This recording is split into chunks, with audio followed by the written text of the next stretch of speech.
All right, welcome to video 4 of the Completing the Square series that I'm making for YouTube, for Heritage High School, Algebra 1.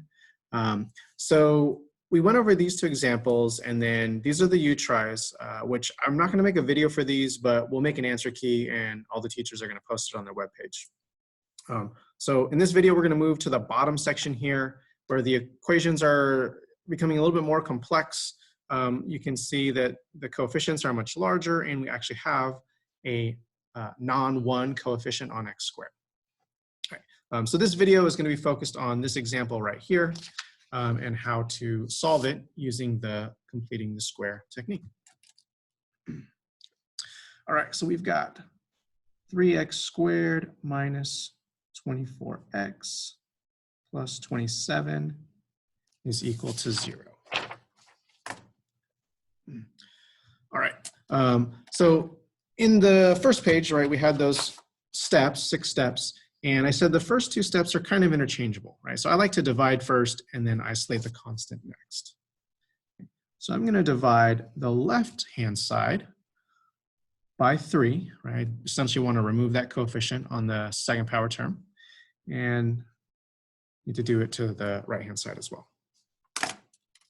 All right, 3 divided by 3 is 1, so we've got 1x squared minus 24 divided by 3 is 8x, and 27 divided by 3 is 9. And that's going to be equal to 0. All right, so now we've got 1 as our coefficient on x squared. Next, we want to isolate the constant, so basically move it over to the right-hand side. And we can achieve that by subtracting. Okay. Opposites add to 0, so x squared minus 8x is equal to -9. Okay. Ooh, got a funny feeling about this problem, but, well, actually, who knows? I take that back. Okay, so let's just go to the area model now.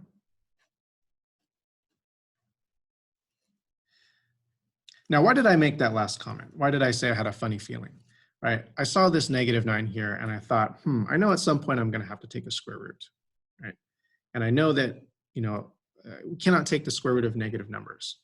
Or at least in Algebra 1, we're not gonna go handle how to take the square root of negative numbers. But what I failed to realize is that I haven't completed the square yet. So this might not end up staying negative. It might become positive once I complete the square. All right, so the area model on the left is going to be broken up into 4 boxes. The first box is for the x squared term. The diagonal boxes are for the x term, which we're going to split equally, right? -4x there, -4x there.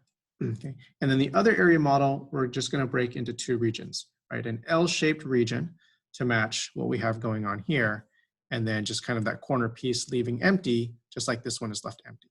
Okay?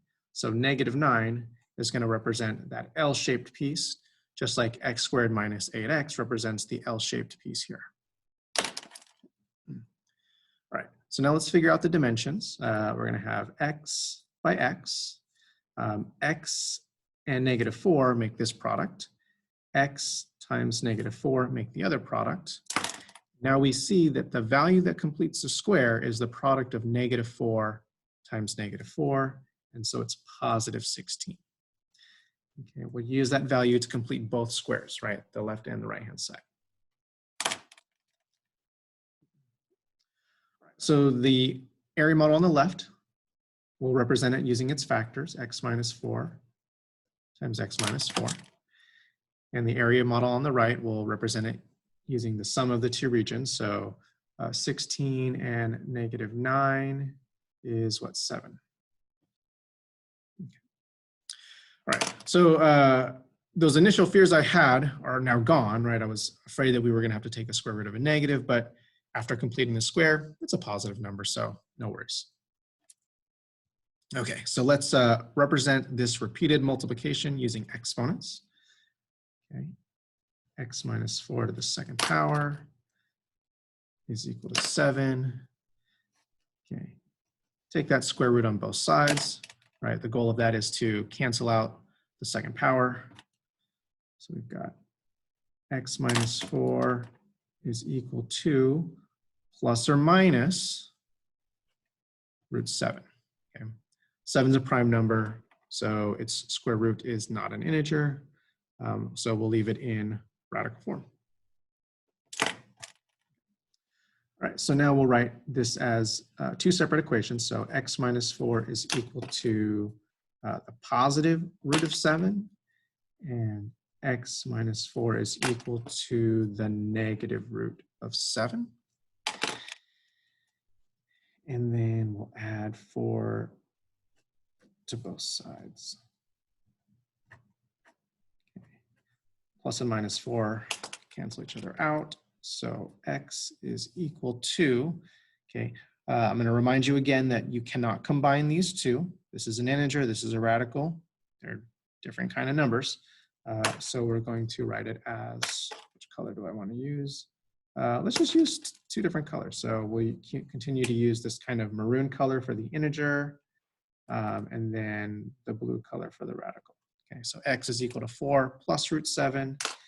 And then over here, we're going to have x is equal to 4 minus root 7.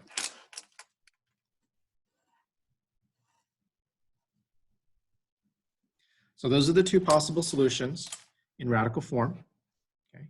And then if you want to convert it to decimal form, you are going to need a calculator to do that. Okay, so 4 plus root 7 is about 6.646.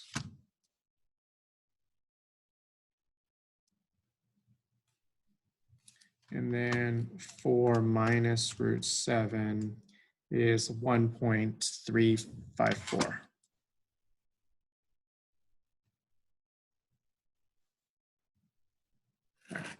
So those are our two solutions in decimal form.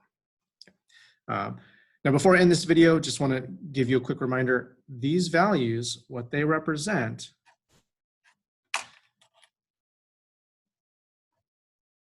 are the locations where our quadratic function, our parabola, cross the x-axis. Okay, you can check this using Desmos too.